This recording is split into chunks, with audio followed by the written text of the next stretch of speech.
Ele mostra tudo, sabe? Ele mostra gargalo e tal. Como corrigir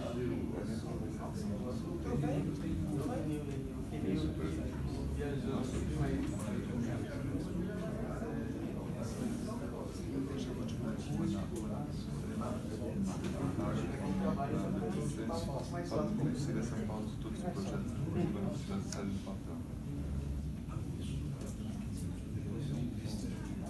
Um anel de Paulista, se isso aqui é só para a gente faz essa passagem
Era para eles começar quase agora, vamos aguardar mais 5 minutos, porque tinha 40 inscritos. Então vou dar um voto de confiança de alguns minutos e depois começar.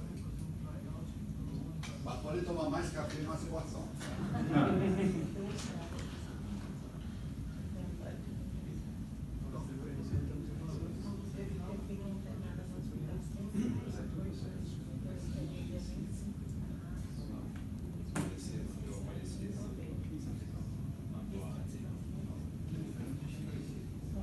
Conhecem a Apex? Não? Vamos falar um pouco sobre a Apex, mas é uma organização mais velha do que eu. Mais velha? Quase tão velha do que eu. 57, 49, 8 anos. Sou 8 anos mais velho que a Apex. Mas uma organização começou num tempo em que associações eram muito importantes, né? Era a única maneira de alguém conhecer o que se fazia no mundo, o que os outros profissionais estavam fazendo, e o ajuntamento físico, além da associação, o ajuntamento físico era extremamente importante. Então, as conferências da Apex eram praticamente o único evento naquele tempo, um dos únicos eventos não de empresas, né? Uma coisa mais neutra e que realmente reunia profissionais, os mais avançados profissionais do mundo. Hoje em dia, isso aí não é tão importante. Hoje em dia, você entra no Google e você tem acesso a praticamente todos os desenvolvimentos profissionais, intelectuais, acadêmicos. Naquele tempo, realmente, se você não fosse numa conferência da Apex, você não sabia o que estava acontecendo no mundo. As conferências tinham 5.000, 6.000 profissionais do mundo inteiro, principalmente dos Estados Unidos, região ali, evidentemente, mas tinha gente do mundo inteiro. E eu ia nas conferências, uma das razões era para ir na livraria. Né? A livraria era o lugar onde... Hoje é conferência, provavelmente toda a área de expositores da conferência provavelmente é do tamanho que era a livraria naquele tempo. Quem gostava do livro ia lá se perdia. Voltava com excesso de bagagem. Enquanto tinha esperamos, como resolver. deixa eu saber para que tipo de cliente nós temos de capacitação, para mostrar que vocês podem fazer também, levar suas empresas a trabalhar com parceiros. Para isso. Então, aqui tem alguns exemplos, né? Eu não comecei aí desde pequeno, mas a mais antiga eu tenho em 1990. Então, em 1990 você tinha realmente umas 200 apresentações. O pessoal tinha o trabalho de preparar com antecedência, né? Não é igual hoje em dia, que 2 horas da manhã você está preparando a apresentação das 9 horas, né? Jamais aconteceria comigo, né? A Sônia não deixa, mas é o normal, né? Naquele tempo o pessoal preparava com antecedência para ser impresso, para estar disponível no primeiro dia, quando você entrava, você recebia um livro com os anais, né? E Você guardou, né? eu guardei porque eu sou acumulador, eu não deixei. Agora, sei que tem muita coisa que, por ver, tem coisa grifada, tudo mais e tal. Porque era uma referência. Já ouviu falar no Kodak? Kodak foi uma das empresas mais avançadas em termos de gestão, incluindo cadeia de suprimento, e era uma das empresas que sempre tinha 3 ou 4 palestras na APEX. E o caso da Kodak é um caso que é muito mal compreendido e muito mal diagnosticado. Em geral, diagnosticado de uma maneira que, se as pessoas que diagnosticam estivessem lá, fariam tudo errado ou mais errado ainda. Mas o fato é que ela foi uma das criadoras e patrocinadoras e promotoras da APEX. E eu trabalhava na Kodak. Então, me aproveitava bastante dessa influência da APEX. Se alguém quiser dar uma olhada, deixa eu passar para vocês, então, podem ir dando uma olhada e passando para frente. Não está contaminado, não tem antrax ou qualquer coisa do tipo. E material de museu normalmente contém, né? Vendo e passando. Bom, eu acho que vamos começar. Vamos começar. 9h05. Para quem não me conhece, aliás, muitos hoje, estão conhecendo hoje, muito bom, boa oportunidade. Eu sou o João Pierre, presidente e fundador da ABAI, associação que, em parceria com a Câmara e a UFC Management, uma empresa de sócia da ABAI, sócia da Câmara, por isso estamos aqui, para recebendo vocês. Fiquei feliz de ver que, como eu estava dizendo, há 50 anos eu provo um negócio entre o Brasil e o restante do mundo. Infelizmente, só consegui fazer do Brasil todo e fora para dentro. Tentei várias vezes levar a empresa brasileira para fora, mas é muito difícil porque o empresário brasileiro ele não quer se preparar. Então ele me diz, vai vender o meu produto, está ali 40 estados. Não, tem que adaptar. Então eu fico infeliz, mas eu espero que eu consiga um dia. Não sei se esse dia vai chegar a tempo, porque eu já sou um velhinho, mas enfim, ainda estou lutando para isso. Hoje estou bastante feliz porque estamos fechando um ciclo e vamos falar muito de IPIX e norte-americano. Mas esse ciclo IPIX, ele nasceu com empresas francesas, com franceses, e hoje vamos anunciar mais uma coisa que vai aproximar a França do Brasil na área de excelência operacional. Quando iniciamos esse ciclo de excelência operacional, não se falava disso. Inicialmente eu comecei a trabalhar em cálculo de custos industriais com uma planilha que era Multiplan, eu esqueci outro, que é de origem francesa, mas outro eu esqueci, que era norte-americano. Aliás, criado por Capilon, com o francês, que era muito forte. Então a gente tentava fazer os cálculos industriais numa Pial Legrand, não sei se vocês chamam. Depois, a partir de 92, pouco tempo antes de conhecer, eu distribuí um software aqui de gestão da produção. A palavra ERP não existia, né? Esse produto se chama ProdStar.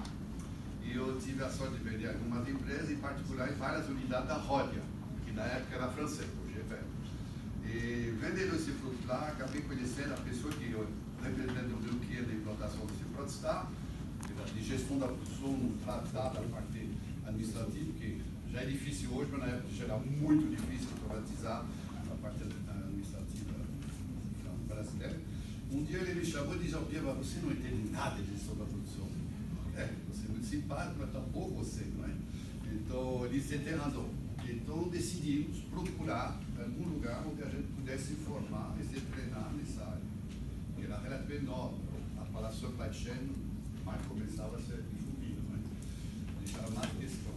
Ele é um francês e ele que achou uma outra empresa francesa que na França difunde a IPIX. Que foi assim que nos aproximamos da IPIX e que fundamos a IPIX, a ABAI, aqui no Brasil. A ABAI é a associação que desde 94 vai difundir. Eu acho que você chegou nesse momento, não é? Ele tinha tentado lutar, corajoso também, ele tinha tentado, quando ele estava na Kodak, trazer a IPIX para cá. Não sei porque não vingou, mas eu sou um pouco persistente, um pouco louco, insistia, acabamos de criar um equivalente, um chapter da IPIX aqui, que é essa associação.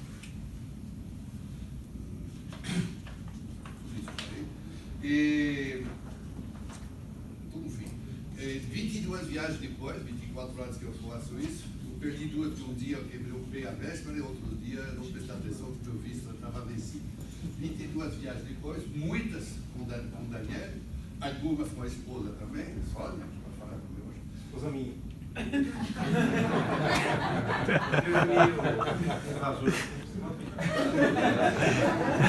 Eu 22 viagens depois, estamos felizes de estar aqui de novo para poder, esse é ele que fez, ele que teve a ideia, vamos tentar transmitir um pouco do que vimos lá, e ele teve a coragem de fazer, porque tem que trabalhar para transmitir, primeiro ele assistiu a mais palestras do que eu fui fazer lá um pouco de hora a hora,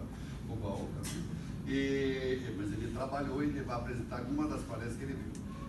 Depois, eu vou também explicar por que estamos de novo trazendo a França para cá, o que a França tem a ver hoje.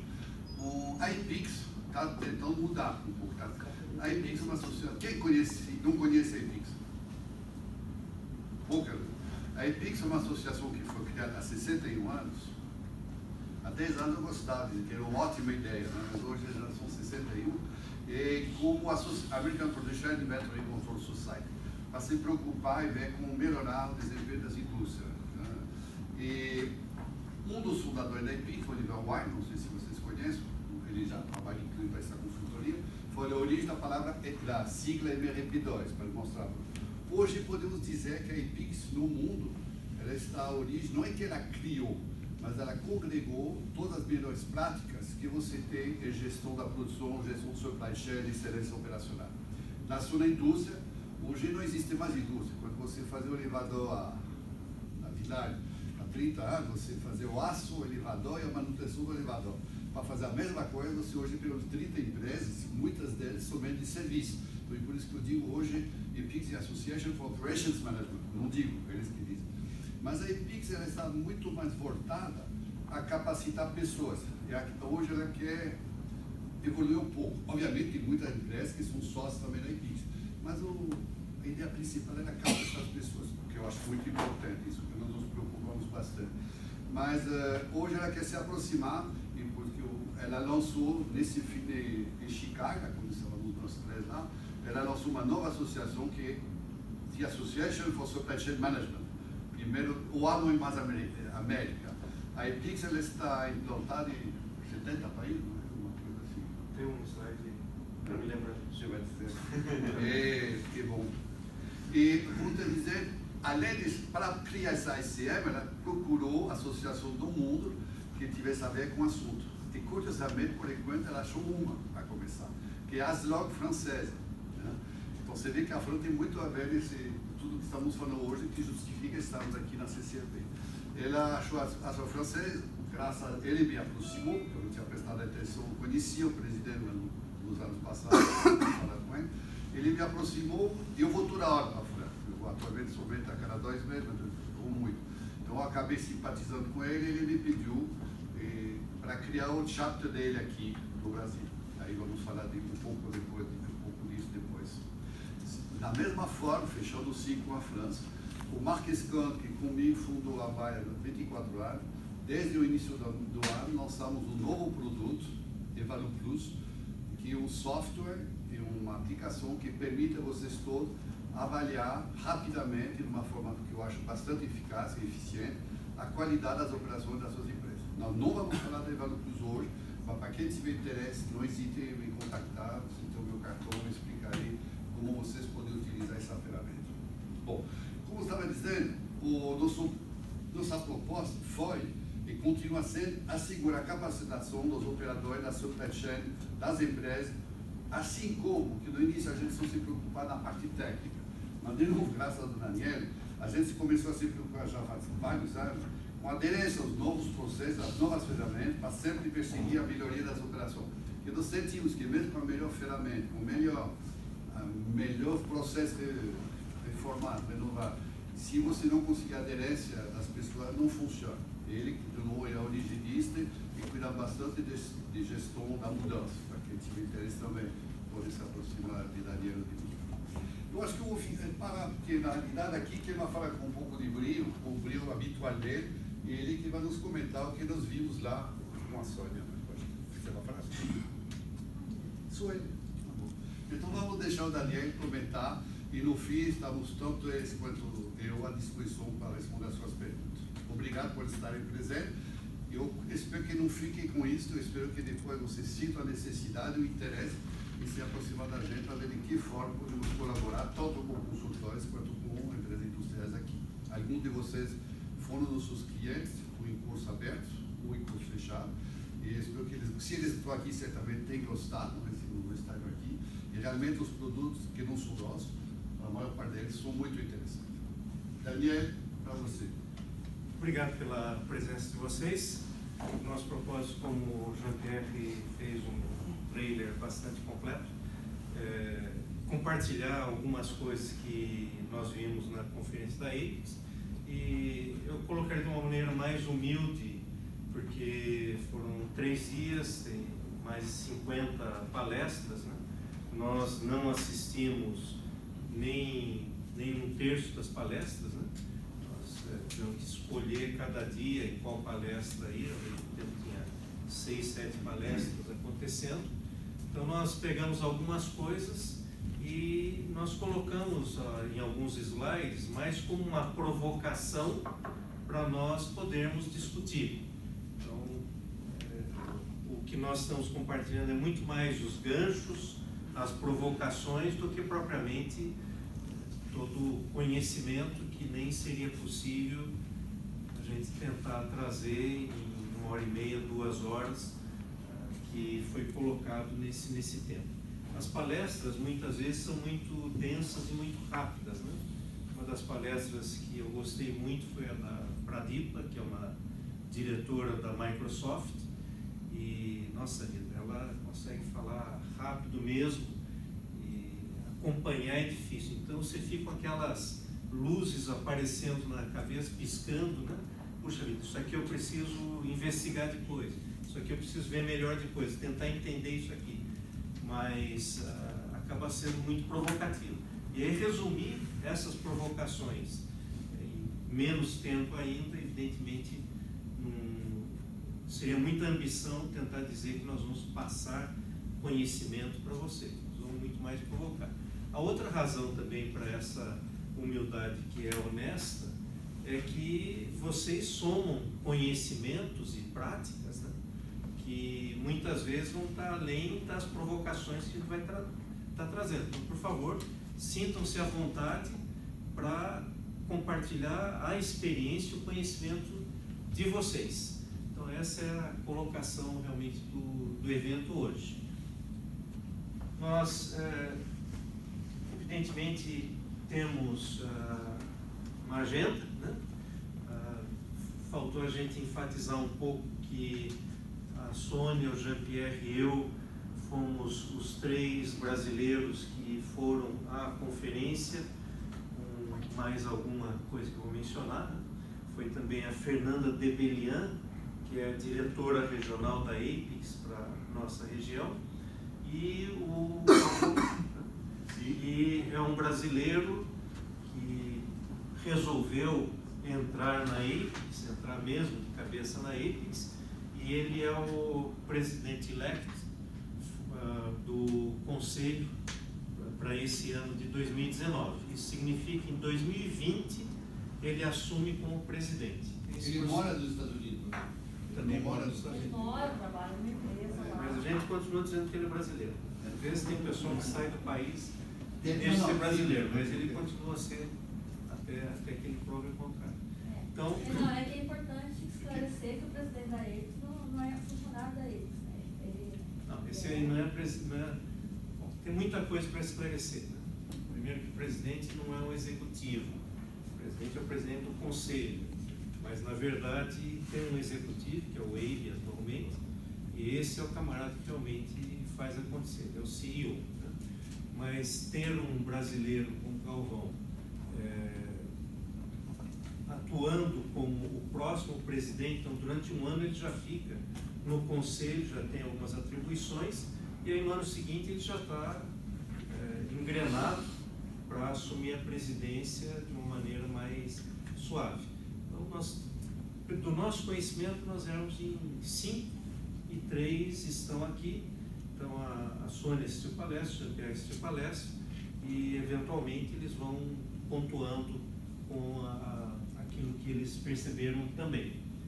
Nossa ideia é falar um pouquinho, muito rapidamente, sobre a ASCM, que é a nova associação, o Jean-Pierre avançou um pouco, e aí, de várias palestras, nós tiramos algumas provocações, como eu disse, nós vamos estar passando por elas.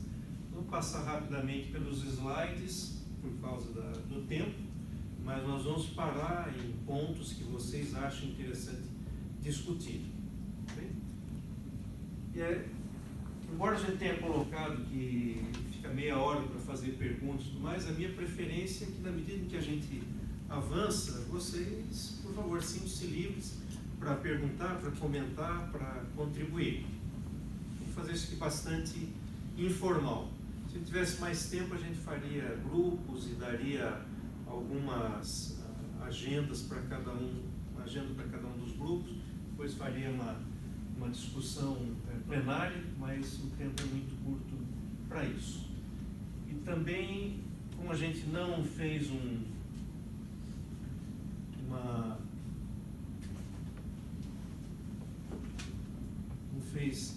uma integração das diversas apresentações, você vai ter que ir aqui no manual, né?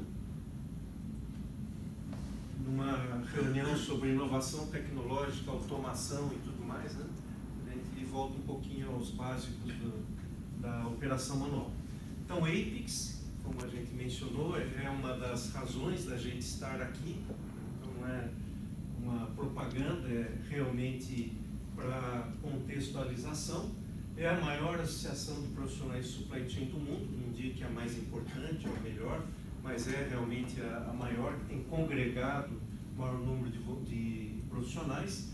Fundada em 57, foi fundada num tempo em que a pessoa conhecer, de preferência dominar a gestão de estoques e de planejamento de produção, ela estava no topo da cadeia profissional, então fazia sentido montar uma associação dos gestores de produção e estoque.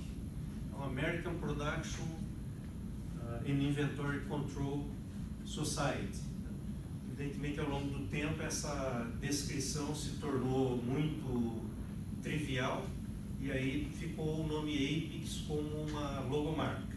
E com a ASCM, né, na verdade, a logomarca da APEX perde um pouco de relevo e a ASCM, uma sigla mais moderna, pega relevância. Então, tem programas de pesquisa, educação, certificação profissional e busca a inovação. Honestamente, a APEX é muito mais um consolidador de melhores práticas. Pergunta para vocês: vocês consideram que as melhores práticas são as mais avançadas?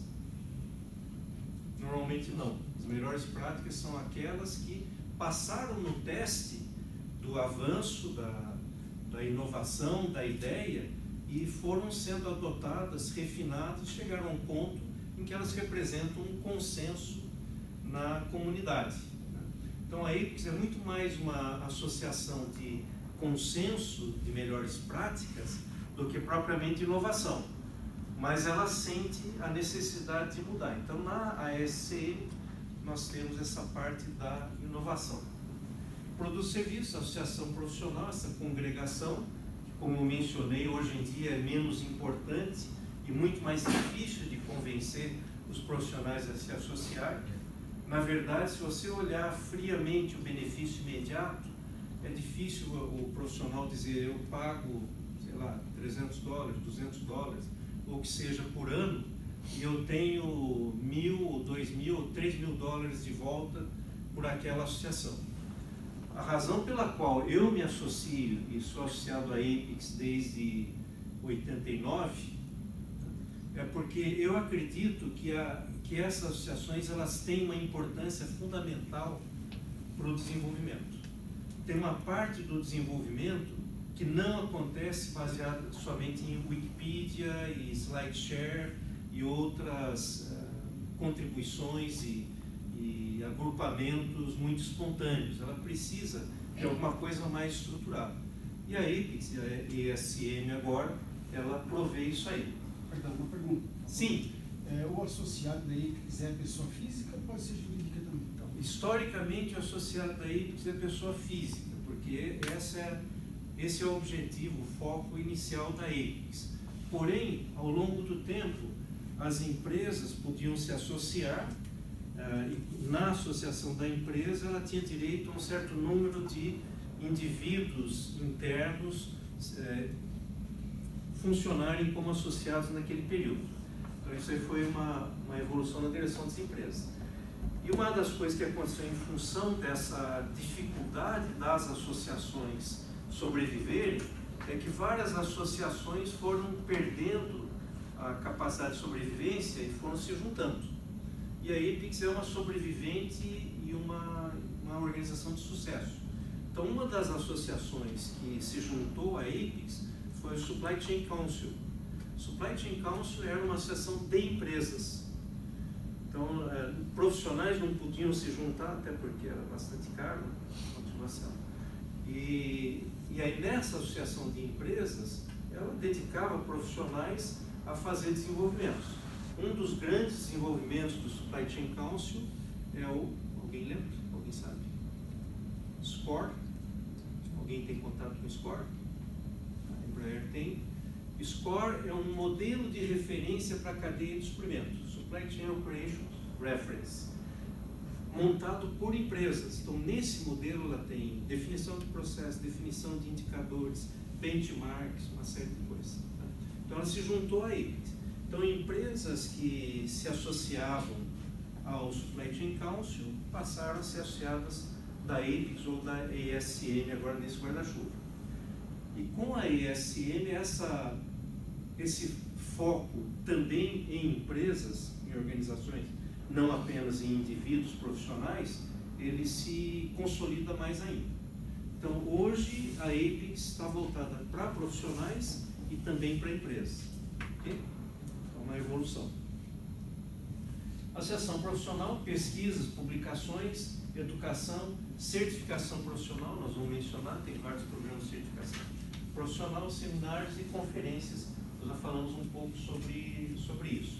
Uma das coisas que a Apex nos últimos anos tem enfatizado muito é a preocupação com os estudantes.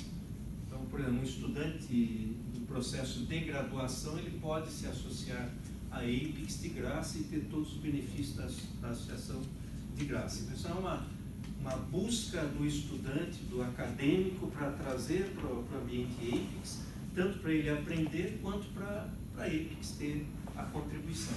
E nas conferências tem estudantes que são selecionados pelos trabalhos feitos e vão receber os prêmios, enfim, tem uma série de coisas acontecendo. Tem mais de 45 mil associados ao redor do mundo, está presente em mais de 125 países. Né? Nem todos os países ela tem um chapter, um parceiro robusto, mas está presente. Nos Estados Unidos, na América do Norte, são 190 chapters, né, representações da Apex. 47 países, 5 continentes têm os channel partners. Tem associados em 125 ou mais países, mas tem parceiros em 47 países nos 5 continentes. 130 organizações ou mais são associadas, têm parceria com a APEX. Essas organizações estão em mais de 25 países. Então, a Associação de Profissionais de Supply Chain, que também chama de Associação de Gestão de Operações e Cadeia de Suprimento, receita anual de quase 30 milhões em 2017. Uma das preocupações dessas associações é a parte financeira. Como que você consegue juntar dinheiro, já que a associação em si, as anuidades são reduzidas, né? Então, uma das coisas que a APEX faz é desenvolver esses programas de certificação profissional com base em voluntários, apesar disso tem um custo, né? Não tem dúvida, e depois receber os royalties dos materiais de certificação profissional. Mais de 2.000 voluntários, mais de 100 funcionários, relativamente poucos funcionários, sede em Chicago, fundado em 57. Uma visão da APEX no mundo, Brasil aqui solitário, tentamos fazer alguma coisa na Argentina, mas ainda não conseguimos, né? E você vê que, evidentemente, nos países da América do Norte mais presente, uma boa participação aqui na Europa.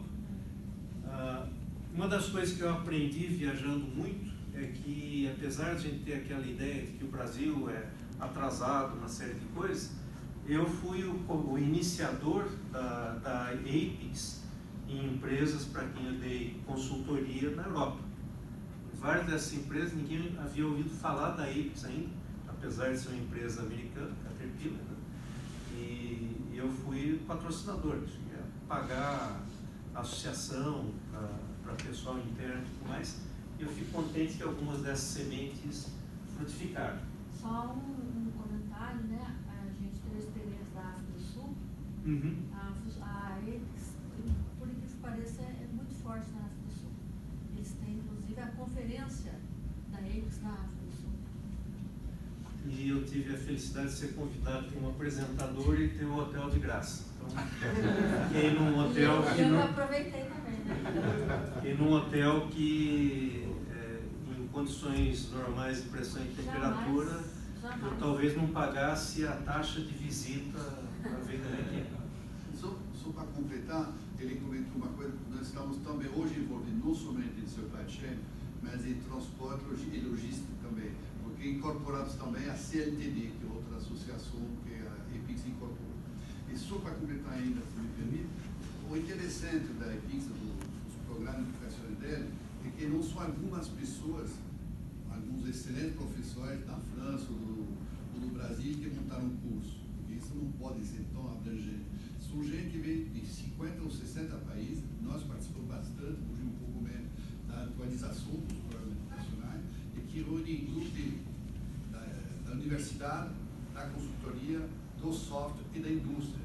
Então, nenhum professor, por melhor que seja, conseguiria fazer isso. E por isso que eu acho que os cursos da APEX são fantásticos para quem tem uma visão um pouco mais global do supply chain.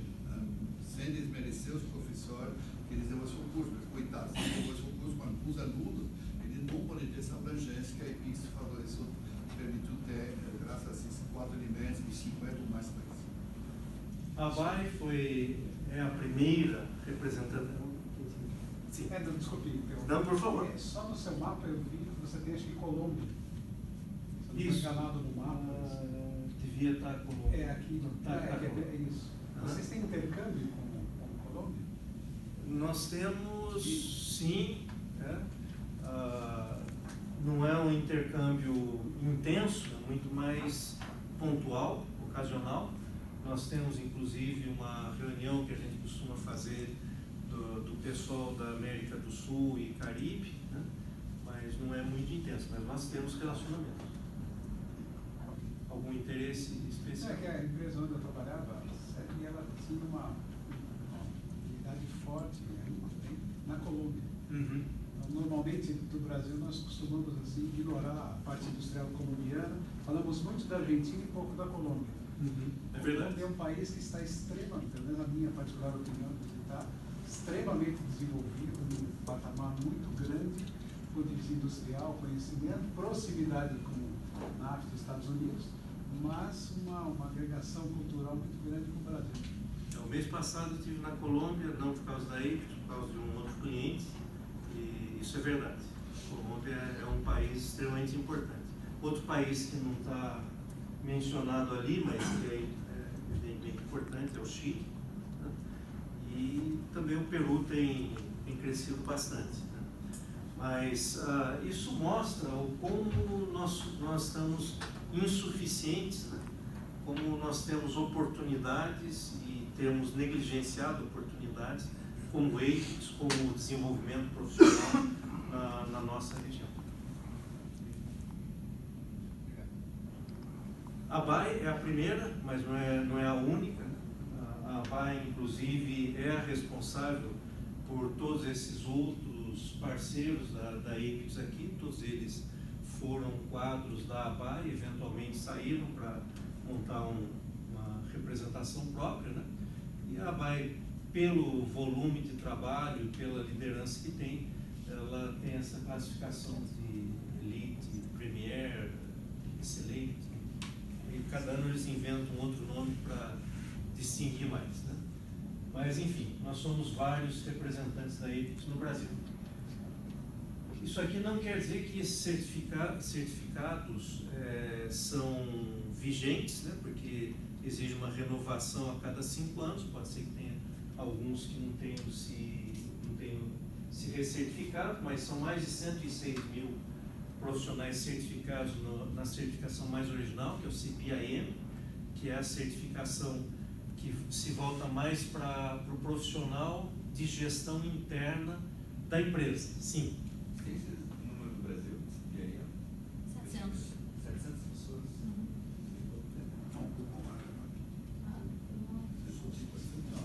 Atualizado. Atualizado. E como a Sônia mencionou, né, a África do Sul, Nova Zelândia, Austrália, são países que, por alguma razão, eles têm uma cultura associativa maior, ou eles tiveram uma capacidade de montar uma associação muito mais forte. E, em função disso, também eles têm um número de certificados bem maior. Então, eu compreendo que o Brasil não tem muita preocupação com a educação, capacitação, infelizmente. Muitas vezes as pessoas começam no seu programa, que antigamente eram 5 modos, agora são 2, fazer um primeiro porque alguém na matriz exigia. Mas chegar até o fim, se ele mudasse de cargo na empresa, o cara parava. Ele não estava sentindo interesse para ele. Isso ficou muito triste. Né? Quer dizer, capacitação no Brasil muitas vezes é conseguir o diploma, principalmente na educação profissional e na educação geral. E se você comparar com a Europa, tem uma diferença imensa. Entendeu? Infelizmente, aliás, estamos vendo os resultados da indústria brasileira que são muito pífios, porque não tem essa preocupação. É muito curioso. Então, segundo o programa de certificação, na verdade houve um outro que desapareceu, mas segundo esse SCP, que é mais voltado para a cadeia de suprimento, então uma visão não apenas da gestão interna da empresa, mas uma gestão maior dos relacionamentos dentro da cadeia como um todo. Também tem essa certificação ou qualificação SCORE-P, que é o profissional que entende, por favor, desse modelo de referência da cadeia de suprimento, o SCORE, e que pode ajudar empresas na implementação desse modelo.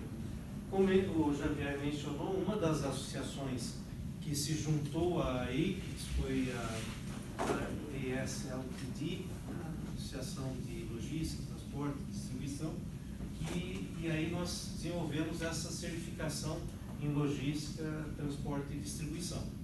Uma certificação nova, já tem mais de 700 associados no mundo, mas está começando aí. Mais 45 mil associados, mais 2 mil voluntários especialistas. Sim, por favor. Não. São certificações independentes. Só. O que acontece é que quando você vai no CSP, você faz menção a muitos conhecimentos que, se você houver feito CPIM, fazem sentido para você. Se você não houver feito CPIM, o CSCP não se preocupa em detalhar aqueles conhecimentos. Então você vai pegar e falar, o que é isso? Né? Já ouvi falar, mas não sei o que é. E aí você vai ter que ter um trabalho extra de se aprofundar naquilo. Eu recomendo sempre, mesmo que não faça o CPM, que você faça o primeiro módulo do CPM. Antigamente são Basic ou Supervision Manager, que ajuda muito. Também tu que o CPM não tem exigência, um estudante pode fazer o CPM. O CSCP é mais dirigido para profissionais, que já tem 2, 3, 5 anos de experiência ou mais, entendeu? Então ele tem mais facilidade, desde que ele saiba olhar do lado que ele faz. Você já tem gente que, não, sou diretor de logística, não passei no exame, mas você se preparou, não preciso, trabalho 20 anos. Bom, tudo bem, você pode estar tem que fazer muito bem no seu profissão, na sua empresa, mas aqui não estamos aqui para isso, estamos aqui para mostrar o que o resto do mundo eventualmente faz, para você ter um referencial, não quer dizer que seja melhor prato para você, mas pelo menos você sabe o que faz diferente. Quando eu fiz a minha certificação no século passado, muitas décadas atrás, eu já tinha uns 20 anos de janela em gestão, planejamento e tudo mais. E, honestamente, não tive que aprender muitos conceitos novos, porque eu trabalhei numa empresa avançada, preocupada com isso, e eu sempre fui uma pessoa muito curiosa. Então, muita coisa que não era necessária a fazer o meu trabalho do dia a dia, eu ia atrás para aprender por curiosidade, por vontade de aprender. Mas mesmo assim eu aprendi muita coisa diferente, que eu nunca tinha usado, e principalmente eu aprendi terminologia.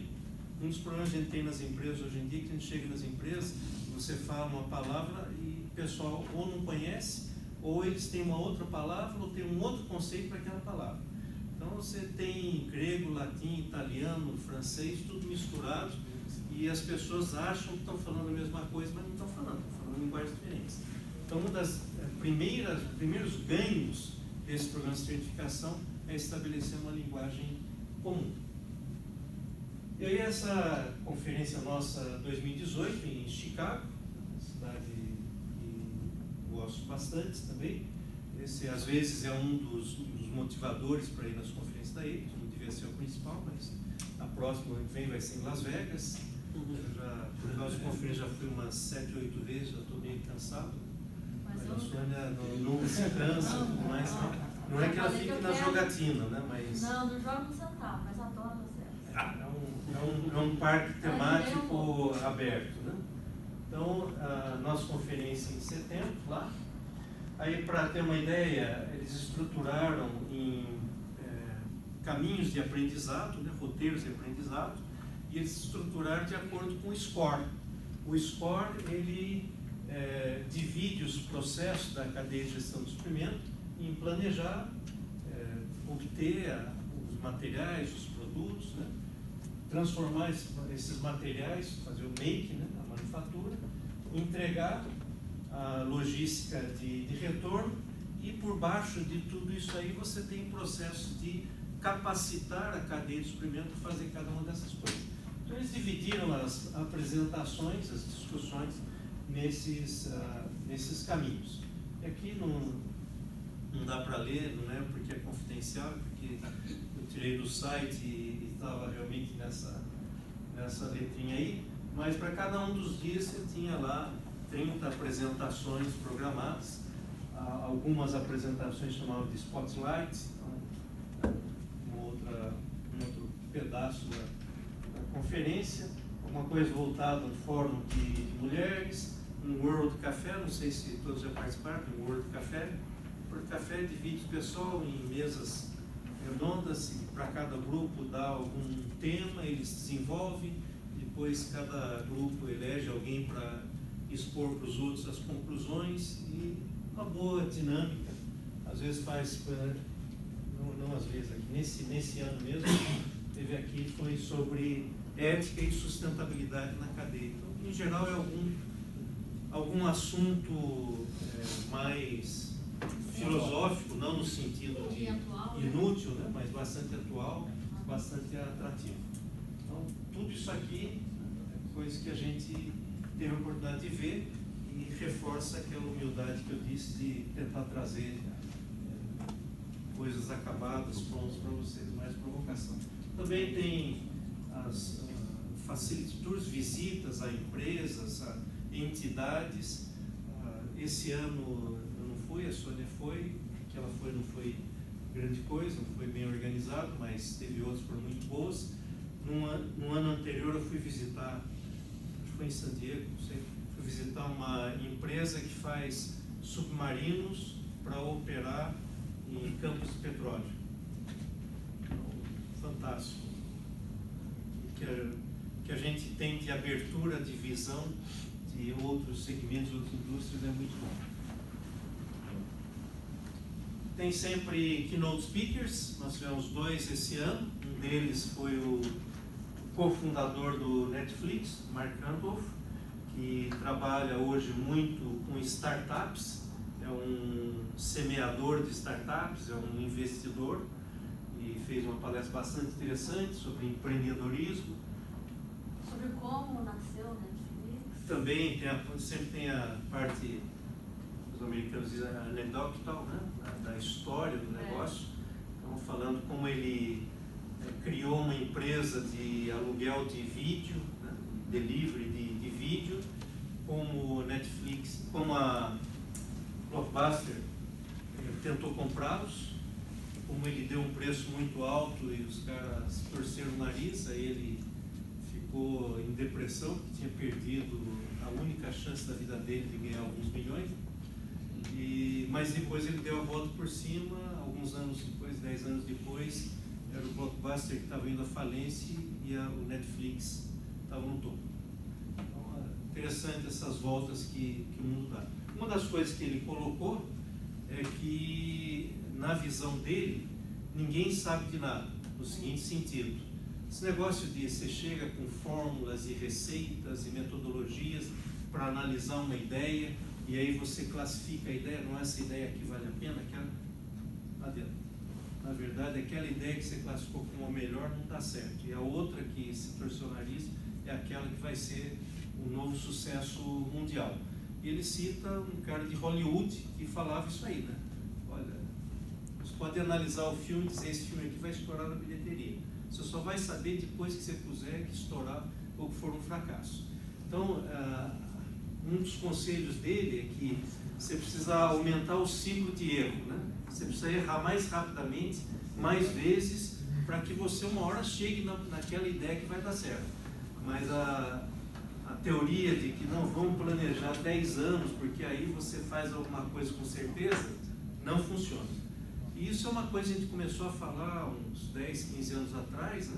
Mas que hoje é muito mais verdadeiro. O ciclo de erro hoje ele tem que ser coisa realmente de semanas, de meses, de máximo. É o conceito de startup. Sim, é.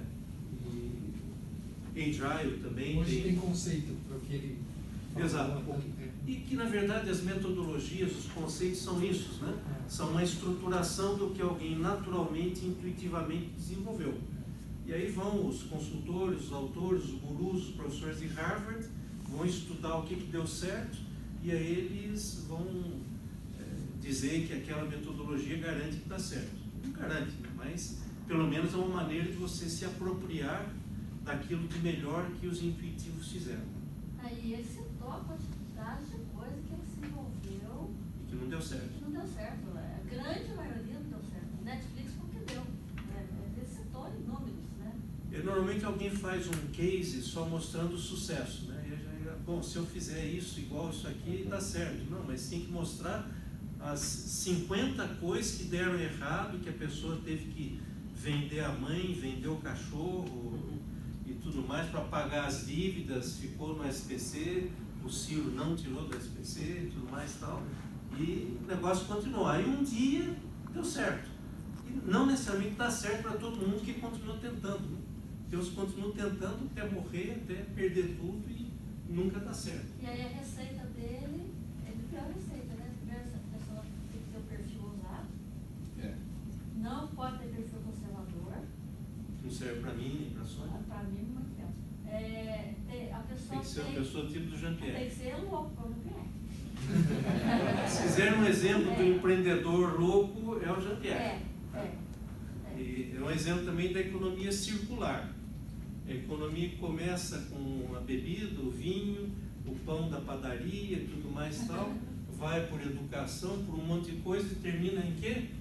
Um sistema de evacuação de sanitários. Vasos sanitários Tudo ecológicos. isso é negócio dele. O líder mundial. É. O líder mundial na área. Ele ainda não entrou na recuperação do que sai do sistema de... Está quase fechando o ciclo. Mas é o exemplo, a pessoa cheia de ideias, disposição, coragem para tentar de tudo, e aí no meio desse tudo aí, uma coisa ou outra acaba dando mais certo e sustenta os prejuízos das outras coisas. Né? Então, mais ou menos isso aí foram as coisas que o Mark Randolph falou. E a Connie Podesta, né? É uma pessoa, realmente uma figura, é uma terapeuta comediante, né? Então, quase que dá vontade de pagar a terapia. Eu sou avesso à terapia, já enlouqueci 2 ou 3 terapeutas, mas ela dá vontade. E ela fez uma dinâmica durante 1h30 com o grupo que só não foi melhor para a gente, porque a gente não escuta direito e não entende o que ela fala. Mas o pessoal que entendia se divertiu muito. É que a Sônia é mais jovem, ela disse que entende, mas Não. o Jean-Pierre e eu ficamos boiando. Mas ela... Eu entendi um pouco mais que vocês dois. É mais. Mas, nossa, fantástico. Ela fez rapidamente ali algumas coisas que levaram as pessoas a se dividirem em classificação de personalidade. Eu sou quadrado, eu sou círculo, eu sou triângulo, eu sou cobrinha. Né? E aí ela foi provocando, né? Não, porque o quadrado faz isso, o triângulo faz aquilo, tudo mais e tal. Chamou gente para o palco. Foi um show, realmente. E aí ela colocou o que é muito importante, que é, e eu defendo isso há bastante tempo também, que nós não aproveitamos a diferença entre as pessoas. Nós acabamos querendo que as pessoas se encaixem num padrão e elas desempenhem de uma mesma maneira. E se a empresa tem uma determinada cultura, uma empresa como a Embraer, deve ser uma empresa de engenharia. Né? Então todo mundo tem que ser engenheiro, pensar cartesianamente, mas não é isso, mais ou menos. Então, se tem alguém que tem uma personalidade diferente, já não é valorizado naquela empresa, porque está fora do padrão daquela empresa. Mas vai no Google e você é muito cartesiano, talvez seja excluído no primeiro dia. Né? E, na verdade, nós precisamos de pessoas diferentes, que pensem diferentemente, que sintam diferentemente, que tenham habilidades diferentes. Então, ela usou essa classificação de quadrados, triângulos, círculos e cobrinhas para estabelecer essas diferenças, e depois ela foi fazendo.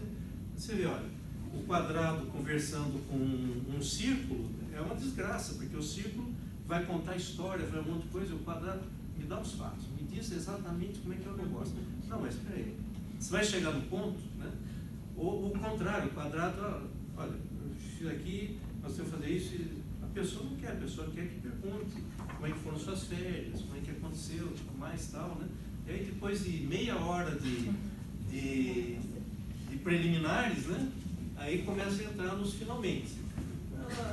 Muito interessante, mas a essência para mim disso aí foi exatamente essa questão de que nós precisamos entender que as pessoas são diferentes, precisamos dar mais atenção para entender qual que é o diferente de cada pessoa, como que a gente se relaciona, a gente sendo diferente daquele diferente, e como que a gente melhor usa esses diferentes para conseguir os resultados na empresa. Muito interessante. E ela levava pessoas na frente e ela fazia as perguntas, né, para demonstrar. Ela perguntava, você é o quê? Triângulo, quadrado? Eu sou triângulo. Aí ela fazia perguntas para demonstrar, de acordo com a resposta, que a pessoa é um triângulo. Foi fantástico, realmente valeu a... Levou um rapaz lá, né, para ser o marido dela, né? E aí ela chega com o marido, né? Situação típica, né? Lógico, todos os estereótipos são injustos, etc, mas funciona, né? Então, aí, e aí, meu bem, tudo bem, então vamos, sei que lá tal. Você não reparou nada? O seu cabelo, o seu novo corte do cabelo está muito bonito, não sei que lá tal. Você só está falando porque eu perguntei para você, né? Mas, e foi assim, nada que o marido falava dava certo, e depois de 10 minutos, apesar do rapaz saber que era uma representação, você começava a perceber que ele já estava ficando meio a ponto de ser sincero, né? Cometer um sincericídio. Mas enfim. Ela explicou como convencer o marido a fazer o cruzeiro. É verdade. E aí essa aqui se encaixou na carapuça perfeitamente. Porque ela, simplesmente por ela, vamos fazer o cruzeiro? Vamos, bora lá. Mas o marido não, quanto custa, cadê a planilha de custo, cadê o não sei o quê? Quais alternativas, já pesou as alternativas, mas que é o que a Sônia faz. Para a gente ir para essa conferência lá, a Sônia começou 2 meses antes, pelo menos, né? E gastou tranquilamente umas 60 horas fazendo pesquisas e planilhas, literalmente, né? Do lado financeiro, do lado de... Nós passamos em Orlando antes, então nós somos nos parques da Disney. Até a sequência ela do tinha a sequência dos brinquedos, mas talvez a Fala, gente por não... exemplo, bem Lee. Aos tantos minutos você dá risada, tudo perfeitamente. Mas enfim, esses keynote speakers são uma das atrações, uma das coisas boas na Apex. Funciona assim. De manhã até às 11 horas, tem várias palestras simultâneas. Aí das 11 ao meio-dia, né? Das 11 ao meio-dia, tem o keynote speaker, que é num auditório enorme, e aí vai todo mundo lá para esse auditório. O keynote speaker é para todo mundo. Nesse momento não tem palestra. Aí depois tem o almoço, depois do almoço, aí de novo na parte da tarde estão as palestras simultâneas. E isso acontece nos 3 dias de palestra. E sempre eles levam gente bacana para falar nesse keynote speaker. Já levaram a diretora da Disney, uma vez que foi em Orlando, levaram a diretora da Disney, que ela explicou para a gente como é que tem que ser um funcionário Disney.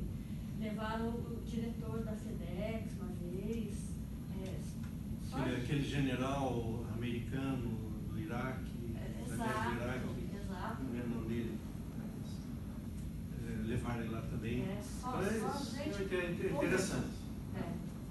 Bom, então uma das coisas que foi anunciado nessa conferência foi a ESM, e isso é relevante para nós profissionais, porque é um apoio, é uma nova linha de suporte para nós. Então a ideia da ESM é expandir esse foco da Apex original em aprendizado, desenvolvimento, consolidação. Uma das coisas que a Apex fez ao longo dessas décadas foi criar um corpo de conhecimento, o Body of Knowledge, relativo à área de cadeia de suprimentos, né? Da mesma forma que você tem o PMBOK para Project Management, o Body of Knowledge do Project Management, nós também temos o corpo de conhecimentos criado pela Apex. Expandir isso aí em direção a empresas e em direção a inovações, né? Então, nessa parte de Corporate Transformation, como entender e ajudar as empresas diretamente a otimizar a cadeia de suprimentos, e na parte de Making an Impact, projetos de inovação, associações com empresas que possam desenvolver. E a parte tradicional, que é a parte de treinamento, certificação, tudo mais parceiro, que é da Apex. Sim. Como estava dizendo há pouco, na primeira parte, o diretor executivo da Apex se impressionou muito com a ASLOG francesa. Ele pediu para eles organizar um evento para ele e Apex um ano atrás, e a ASLOG conseguiu reunir as maiores empresas da França e da Europa, que é mais de 500 pessoas. E o que a Apex não conseguia muito bem fazer. Reuniu muito mais gente, mas não tantas empresas desse porte. Foi por isso que no primeiro tópico, a segunda associação a participar do ICM hoje é a ASLOG francesa, e que nós vamos tentar montar um chapter deles aqui no Brasil, junto com vocês. Então, algumas novidades. O SCORE, uma certificação para empresas no modelo da cadeia de suprimentos, então, focando em ética, economia, parte de finanças, de sucesso financeiro do negócio e ecologia. Alianças globais para promover o conhecimento da cadeia de suprimento em áreas que normalmente não seriam atingidas. Então, por exemplo, a Bill e Melinda Gates Foundation, né? Então, desenvolver iniciativas na África usando o conhecimento de supply chain. Né? Você vê muita coisa na área de medicina, por exemplo, engenharia, furar poços, uma série de coisas. Mas dos desafios mais difíceis é você fazer toda a parte de logística, de planejamento dessas iniciativas. Tem esse Chartered Institute of Procurement Supply, também tem a Accenture, Deloitte, PwC, né, que... Oi? O Score tem um aplicativo dele. Tem um aplicativo, sem dúvida. Cada uma dessas alianças, então, é uma coisa especial. Nós vamos chegar lá no Score, acredito. Não, acho que está na outra apresentação que eu vou fazer na Unesp. Foi bom você levantar. Se tiver algum lugar, sem problema, a gente adianta um pouco. A Apex tem desenvolvido alguns aplicativos na conferência, por exemplo, tem um aplicativo dos eventos, com as apresentações, agenda, planejamento da participação em eventos e por diante. Tem o aplicativo do Score, que você já tem, né? Eu acho que é só para associados, né? Então, ali no aplicativo, o que você tem nesse aplicativo? Diz pra gente. Várias funções, tem alguns conceitos e dá para interagir com algumas empresas também. Muito interessante. Tem a parte de benchmarking também? Benchmarking é de acordo com a sua associação. Você tem que, pelo que eu entendia antes, para você ter o benefício do acesso realmente ao benchmark, você teria que contribuir com indicadores da sua empresa, né? Aquele negócio meio do Waze, né? Só funciona se todo mundo colaborar. Cooperativo. Então você tem que dar a contribuição dos seus indicadores e aí você passa a ter conhecimento dos indicadores de outras empresas, provavelmente não personalizados, mas estaticizados, né? Qual que é a faixa de desempenho, o que mais? É isso? O que mais? Eu fico encantado de criar uma troca de experiências muito intensas com alguns. Estou trabalhando com a piscina, com ele, no universo que eu conheci, justamente foi através do Score, somente para análise de dados e aonde eu posso chegar, com o que eu posso interagir, com o mercado que eu posso interagir. A sua empresa qual que é? Você pode dizer? Eu estou com a startup, eu fui executivo computador da chefe, global de logística, e há um ano eu vim migrando já para criar um projeto solo, né? Então nós estamos iniciando, devido à burocracia já é para ter aberto as lojas, mas o Brasil ainda tem um longo caminho para fechar essa parte. Mas como comecei a pesquisa há muito tempo, comecei a interagir com esse mercado. E qual o melhor queijo do Brasil? O melhor queijo do Brasil é o tipo Cipas. Puxa aí, né? Você já foi consultor, né? É a Druê lá em Paris. Então, é sensacional. É um visual digital. Quando começa a conversar com pessoas que já têm essa mentalidade, fica mais fácil. Em Minas não é fácil. Não deixa nem você passar na porta. É muito difícil. Mas então não é também verdade. Você falou, acabei de te conhecer hoje, já te apresentei um grande vendedor de queijo. Verdade. Não, mas eu Aqui, digo, eu sou mineiro. Os produtores que fazem um produto para apresentar uma excelência que posso vender em qualquer lugar do mundo, eles têm muita restrição em apresentar esse produto. Por exemplo, assim, quando eu peço uma ficha técnica para um produtor, o que você vai fazer com essa ficha técnica? Vai roubar meu segredo?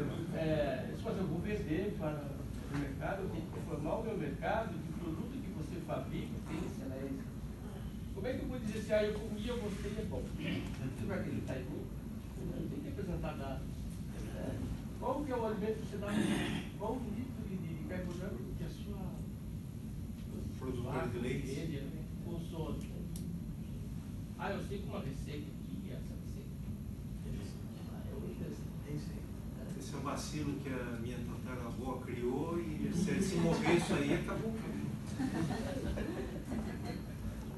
Legal. Mas tudo é interligado, a gente sabe que essas filosofias são interligadas com tudo.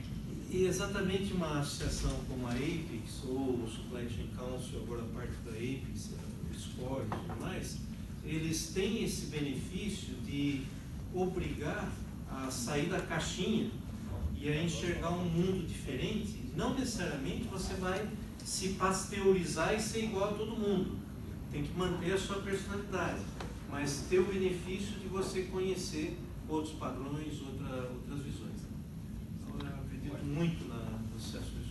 Está surgindo hoje o selo da OP, né? O DOF, da Saré, que é o selo de origem, né? Uhum. O Brasil está sendo implantado, eles têm alguns povos muito interessantes, mas a certificação, tanto do profissional quanto do mercado, é necessário. Sem dúvida. Temos que evoluir, temos que dar um passo acima. Certificação do profissional, certificação das empresas, certificação dos produtos, certificação dos países, país livre de região livre de febre amarela, por exemplo. Né?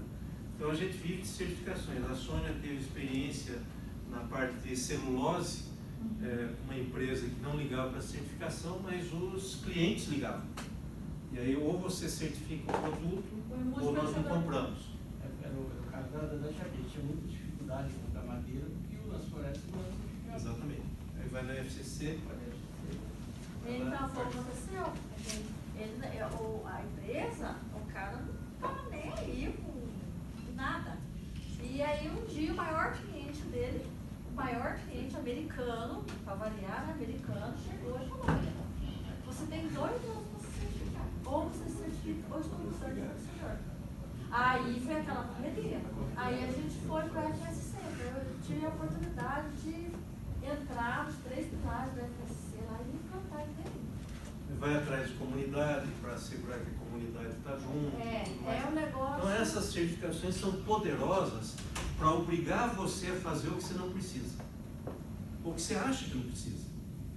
Mas que tem uma razão para aquilo lá.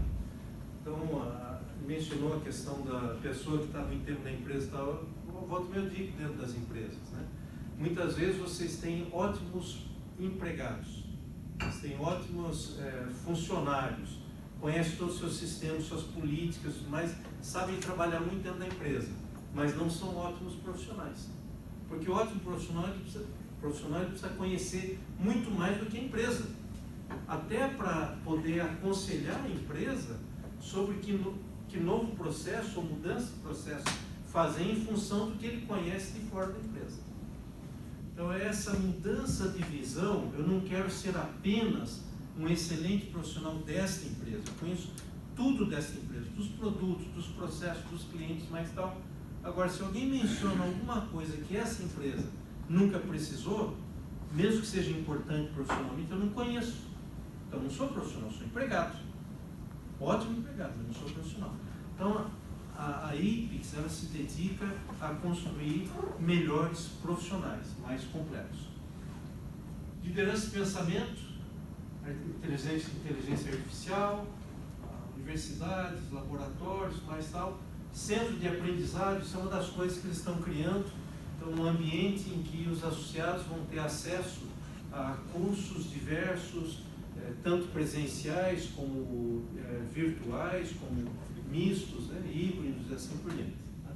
Então são coisas que estão aparecendo com esse guarda-chuva novo da ESN. Tá? Não muda nada para quem já é associado da EPIX, automaticamente a associação passa a ser da ASCM. Também os certificados continuam valendo, mas se alguém quiser ter o certificado reemitido com o logo da ESN, é só pedir, pagar alguma coisa lá. Mais oportunidades, tem mais iniciativas para acumular os pontos de manutenção da certificação. Expansão do escopo. Então, a ASN tende a ser uma associação mais reconhecida, um marketing mais ampliado, mais renovado. Isso aí vai dar mais credibilidade para quem tem a certificação. E não tem alteração dos chapters e parceiros internacionais. Isso é mais para a gente entender que tem uma nova associação aparecendo no pedaço. Certificações daqui para frente saem na SCM, não mais IPIX. Em princípio é para sair com o logo da SCM também. Também.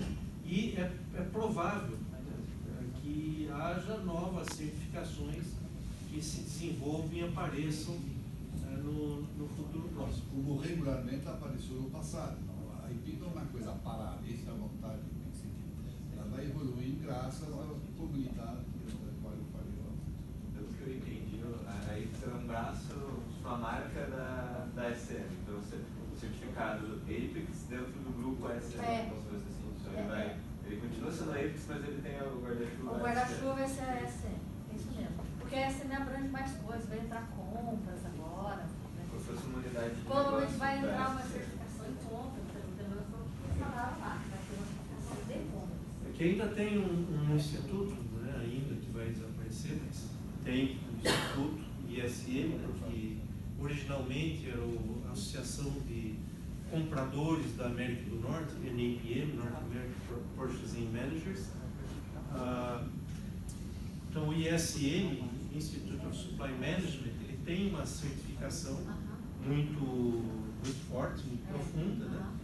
E seria em termos um concorrente da Apex, que nunca foi um concorrente direto porque estava numa área de compras que não era um foco da Apex. Mas a tendência é que a Apex continue a crescer e invada essa área também. Uma das palestras que eu assisti que eu gostei muito foi uma palestra que eu mencionei com a Pradeepa Kakhari, que é uma diretora da Microsoft nessa área de inteligência artificial e cloud computing e coisas desse tipo.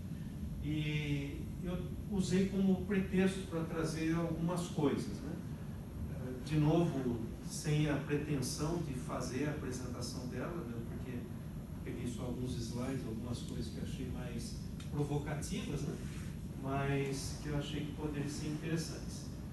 Uma das coisas, aqui ela colocou aquela visão que não tem nada de especial com relação à cadeia end-to-end, mas o ponto fundamental e que apareceu em muitas palestras na Apex é a questão da visibilidade total da cadeia.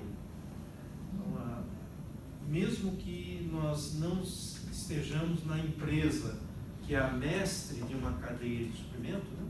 A Embraer é a mestre da cadeia de suprimento aeronáutica dos produtos da Embraer. Um fornecedor da Embraer não é o mestre da cadeia, ele é um subordinado, é um participante, um contribuinte da cadeia. Mas mesmo alguém que não é o mestre da cadeia, precisa ter uma visão da cadeia como um todo. E alguma coisa que já se fala há bastante tempo, não é uma novidade, né, mas cada vez mais forte, é que não são as empresas que competem umas com as outras, são as cadeias que competem umas com as outras. Então a Embraer sozinha não compete, não competia com Bombardier. A Boeing sozinha não compete com a Airbus. Mas a cadeia de suprimento da Boeing, ou da Embraer, ou da Airbus, essas cadeias competem entre si. E é interessante porque às vezes tem fornecedores dentro dessas cadeias que eles participam na cadeia do concorrente também. E mais interessante é que às vezes o fornecedor que participa em duas cadeias, ele atua de maneira diferente nas duas cadeias. Porque as cadeias têm características diferentes. Então uma cadeia, por exemplo, é mais exigente com qualidade. O mesmo fornecedor faz uma peça não tão boa para um fabricante, para uma montadora, e faz uma peça muito mais qualificada para outro montador. Então, fornecedores de autopeças fornecem para Volkswagen, para Ford, para Toyota, para uma série de coisas. Então, em termos de qualidade, não sei, mas em termos, por exemplo, de pontualidade, de qualidade de gestão da cadeia de planejamento. O fornecedor da Toyota tem uma qualidade muito melhor de gestão da cadeia. Por quê? Porque a montadora tem uma qualidade de gestão muito melhor. Então, o fornecedor, ele pode confiar na programação que recebe e ele vai, por outro lado, ele é exigido também a ter uma gestão melhor. Já o fornecedor de um outro fabricante, vou dizer o nome, né, os outros, né, ele sabe que pode chegar a programação no dia dizendo a programação é essa.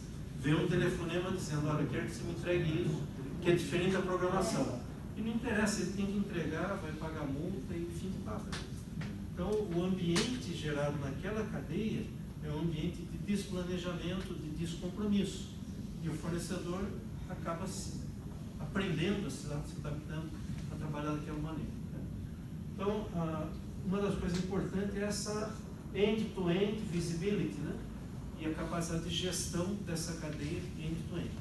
mesmo que você não seja um gestor, você tem que saber onde estão as coisas, o que está acontecendo.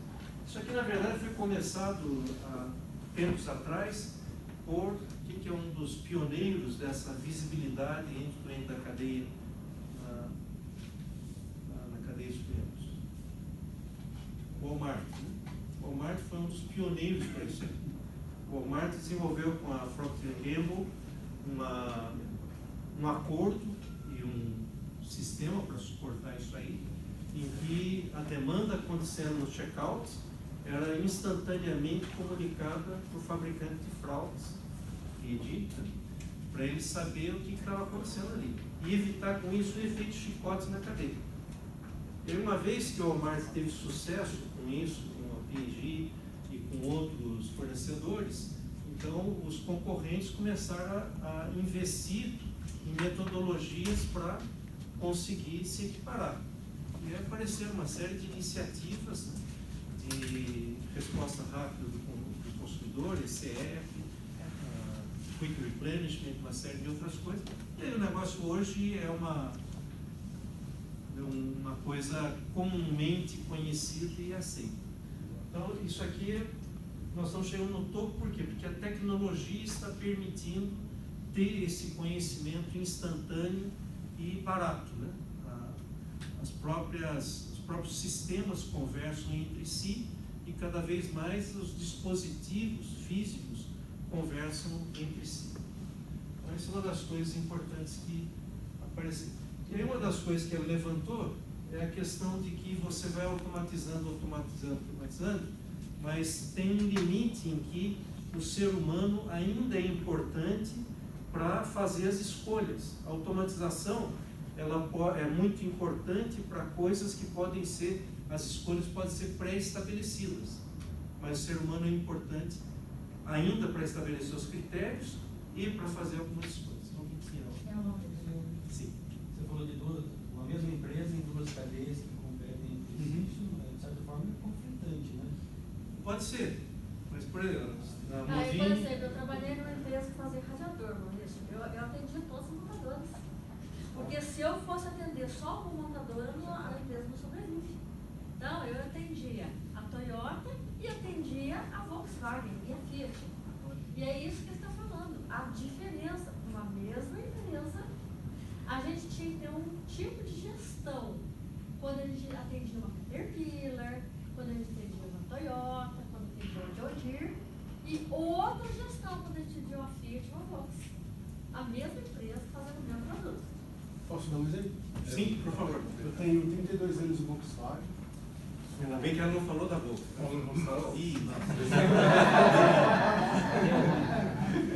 Fui head durante 32 anos a área de pós-vendas. Um exemplo, nós temos com a Valeo e com outros fornecedores uma linha com a nossa embalagem. Tá? Então, esse fornecedor tinha que separar um estoque, criar um outro part number, um outro preço, uma outra logística, porque a nossa tinha a embalagem Volkswagen. Então, isso muda completamente, inclusive o contrato, inclusive a forma como você manuseia a peça, né? E só para colocar um lado negativo, existe, se você maltrata a sua cadeia, o seu parceiro, ele produz a sua peça da meia-noite às 6 e coloca no mercado negro. Então, você precisa tratar muito bem a sua cadeia de fornecedor, porque e aí as vem coisas para acontecem de noite. R$50 e no outro mercado a 500. Exatamente. Eu trabalhei muito, eu tinha indústria na Flandres, eu tinha 27 anos. Eu trabalhei muito em luxo. Eu trabalhei nos 3 mais grupos de luxo do mundo, LVMH, Kering, Gucci e Richemont. E realmente era totalmente diferente. Realmente a gente tinha um tratamento diferenciado, adaptado à demanda. Obviamente, nós também tentávamos interferir na cadeia. A gente tentava levar melhores práticas, a gente tentava educar, porque esses grandes grupos eles não são muito eficientes em termos operacionais. O luxo, estou falando. Mas a gente realmente tinha um tratamento diferenciado para cada um, e obviamente não podia, sabia separar, especialmente o luxo, o meu segredo muito importante, a cada momento, porque nova coleção é a cada 3 meses, a gente sabia trabalhar de forma diferenciada entre os 3. Mesmo assim, tentando educar os clientes. Nós vamos ver mais ideias sobre tecnologia aplicada nisso aí, né? Mas a visibilidade traz também a possibilidade de você tomar decisões mais rápidas em todos os pontos, de maneira mais coordenada. Né?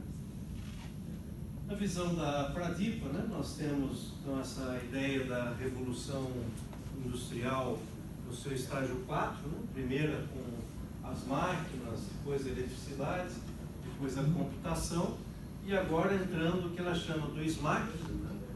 Tem a parte social, esse relacionamento social mais democrático entre pessoas, empresas e tudo mais. A parte da computação móvel, a geração dos millennials, muitos deles não têm e nem querem ter um notebook ou mesmo um tablet. Então, o smartphone é suficiente para tudo que eles precisam em termos de computação. Por outro lado, é uma coisa que está com você 24 horas por dia em todo o planeta. Você está em qualquer país, qualquer lugar, e você está trabalhando com o seu grupo, seja social, seja profissional. Né? Você consegue gerenciar projetos no WhatsApp, evidentemente, projetos de uma complexidade menor, né? Ou, no mínimo, você ajuda a gestão de um projeto complexo com os grupos de WhatsApp. A parte de analytics, a capacidade de você ter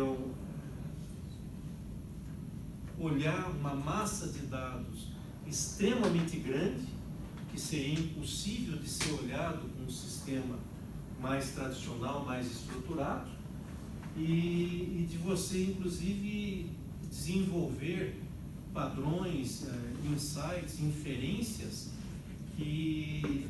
totalmente espontâneas, né? Por verificação de coincidências entre eventos, entre informações. A questão do cloud computing, né? O cloud storage, eu lembro quando comecei a ter contato com a ideia de que o sistema da empresa não estaria no computador da empresa, estaria num computador da matriz em outro país. Eu falei, vocês estão loucos, como é que você pode confiar numa coisa desse tipo? E realmente naquele tempo não podia confiar. Mas todas essas disrupções, elas passam por um período de ineficiência e não confiabilidade. Mas esse período é necessário porque em seguida vem um período em que aquela ideia absurda, louca, não confiável, ela se torna um novo padrão. Então, hoje em dia, todos nós trabalhamos com cloud computing sem nem saber o que é, sem se dar conta. Nenhuma empresa hoje sobrevive sem cloud computing. Agora, isso aí trouxe uma presença de dados e de processamento, de lógica, em qualquer lugar do mundo, a qualquer momento, disponível integralmente, independentemente de você ter um projeto para conseguir comprar um disco maior para o seu computador, que não cabe mais os dados. É uma coisa que está revolucionando. Ela chama de a onda 5.0 da tecnologia de informação. Agora, eu acrescentaria nessa quarta revolução aí a inteligência artificial, machine learning, né? Duas coisas estão muito associadas, que apareceram muito em outras apresentações. Então, na visão dela, o que está subindo? Complexidade dessas redes mundiais, as disrupções. Nós vamos ver mais para frente que disrupção era uma coisa que a gente se precavia contra, e agora as empresas estão investigando maneiras de causar disrupção para o próprio negócio. Quer dizer, a empresa, a GE, por exemplo, a GE está sentindo que ela precisa causar uma disrupção no negócio dela. Então, a ação dela caiu, ela está reduzindo o escopo dela, ela está tentando se reinventar. Se ela não causasse essa disrupção no negócio dela, com todos os custos e riscos de causar isso aí a si mesmo, a disrupção seria causada de fora para dentro. A Kodak, ela tentou causar essa disrupção. A Kodak, ela inventou o digital, ela teve todas as patentes importantes do digital, ela tem um plano de migração, ela, por exemplo, ela implantou um Lean Manufacturing no negócio tradicional para gerar economias para poder investir no digital, certo? Então ela teve tudo isso aí, só que ela cometeu um pequeno erro de avaliação. Ela achou que o mundo digital da imagem ainda iria precisar de uma empresa intermediária como a Kodak. Então ela começou a criar quiosques digitais para intermediar a pessoa que faz a fotografia digital, para quem que ela vai mandar, para a avó, para isso, para aquilo, se quiser imprimir, tudo mais, o quiosque digital faria esse meio de campo. O carro elétrico hoje é um exemplo?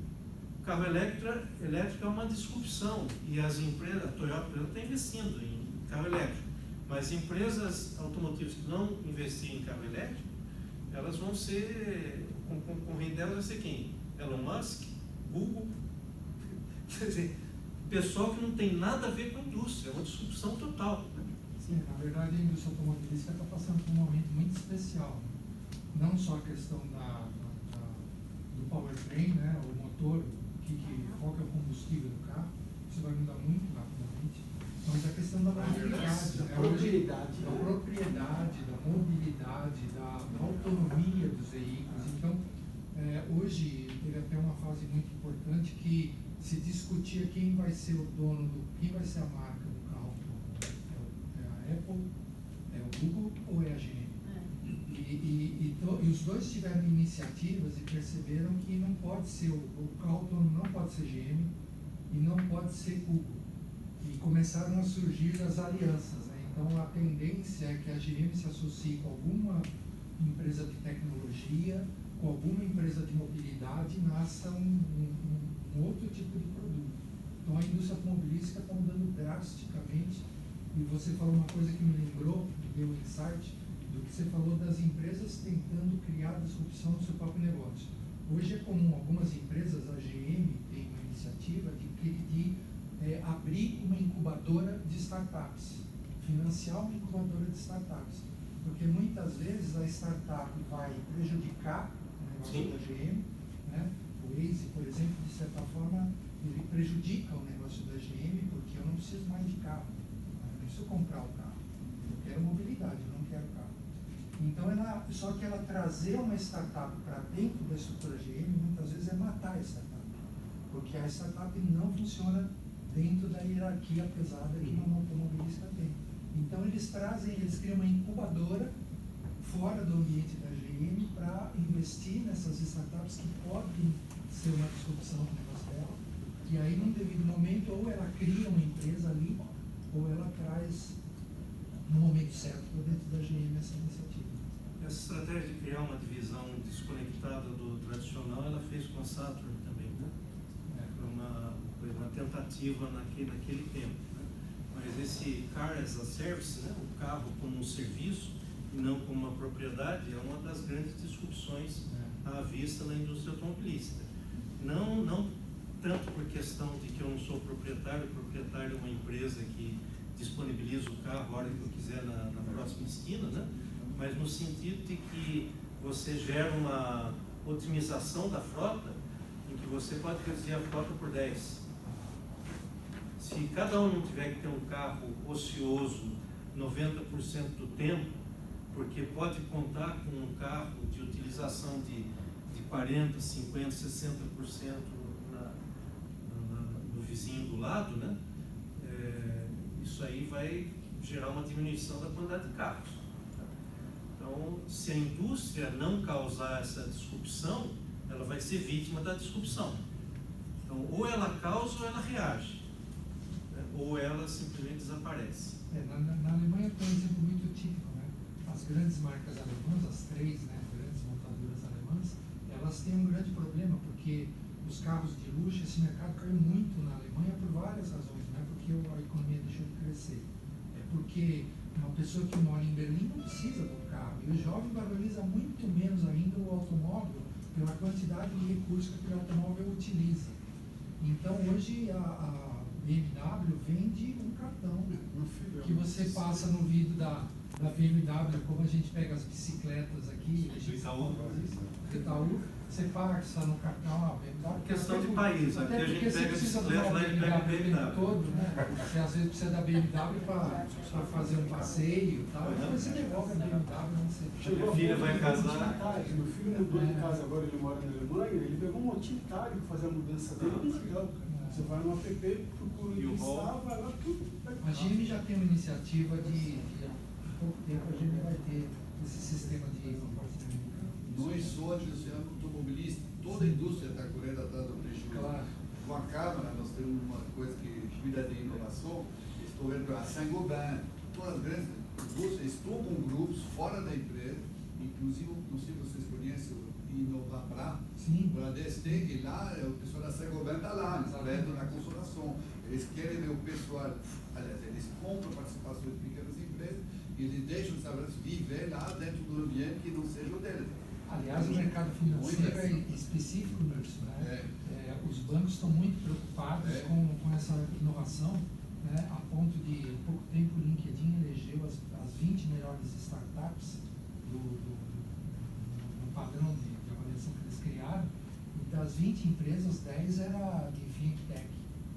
Então, as fintechs estão aparecendo assim muito grandes. E o Inovabra é um conceito de pôr a fintech lá dentro do Inovabra e talvez usufruir disso sem matar a ideia. Sim. E isso tudo são coisas que foram sendo geradas e refinadas ao longo do tempo.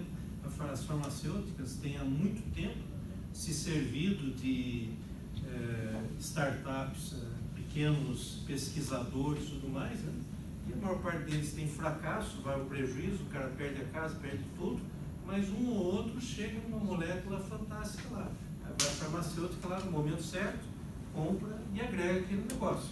Então terceirizou todo o risco a maior parte do risco de P&D para essa startup. Então, são coisas que estão acontecendo e com a tecnologia isso aí ficou muito mais rápido e muito mais difundido. Tanto é que é muito comum, é tradicional o planejamento estratégico de 5 anos.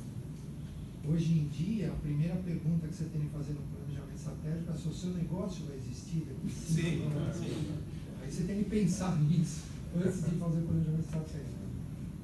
Bom, então, complexidade, disrupções, instabilidade geopolítica, a gente está falando muito sobre isso, né? Regulações específicas, aí está on the rise, e muita gente olha para o Trump como aquele louco idiota que conseguiu convencer, não sei, 50% da população a ser tão idiota quanto ele e votar nele. E as pessoas, e aqui no Brasil a gente tem a mesma percepção da São Bolsonaro. Mas as pessoas não percebem que tanto Trump quanto Bolsonaro e outros líderes em outros países, eles representam um desconforto de uma grande parte da população com algumas coisas que elas acham que estão perdendo. E uma das coisas que uma parcela dos americanos, eu acredito dos brasileiros em menos escala, por outras razões, mas uma grande parcela dos americanos sempre estão perdendo, é o senso de nacionalidade. O senso de nós somos americanos, nós somos dos Estados Unidos e assim por diante, nós somos da Polônia, nós somos da Hungria. Então existe essa ideia, né, essa teoria, essa proposta de que o Ocidente ele deve ser um Ocidente solidário, comunitário, mas sem perder as individualidades nacionais. E isso aí leva, alguém pode falar, isso aí é nós estamos indo na direção do protecionismo. Tem um efeito protecionista, mas o negócio é um pouco mais profundo e um pouco menos egoísta do que simplesmente protecionismo. É muito mais uma ideia de que eu quero continuar a ser o meu país. Eu quero ter um comércio mundial, mas eu não quero diluir as minhas características culturais, geográficas, etc., ao ponto de que eu me despersonalizo. Então, essa ideia, sem entrar no mérito, se é boa, se é ruim, o que seja, né? Mas está levando a um recrudescimento de regulações nacionais. E muitas vezes regulações nacionais são usadas com fins protecionistas. Então, se você acha que você está perdendo dinheiro, você levanta uma barreira sanitária e não compra o produto de um tal país. Então existe esse lado também, mas independentemente desse mau uso, existe essa tendência aqui. Também tornar inteligente toda essa cadeia, nós vamos falar um pouco mais sobre isso mais para frente. Por outro lado, o custo da tecnologia está diminuindo, a conta da tecnologia está aumentando, né? Mas quando você olha dentro da conta, cada coisa que você compra, cada coisa é muito mais barata. Quanto tempo demora para uma empresa que consegue realmente uma ideia de sucesso chegar em $1 bilhão?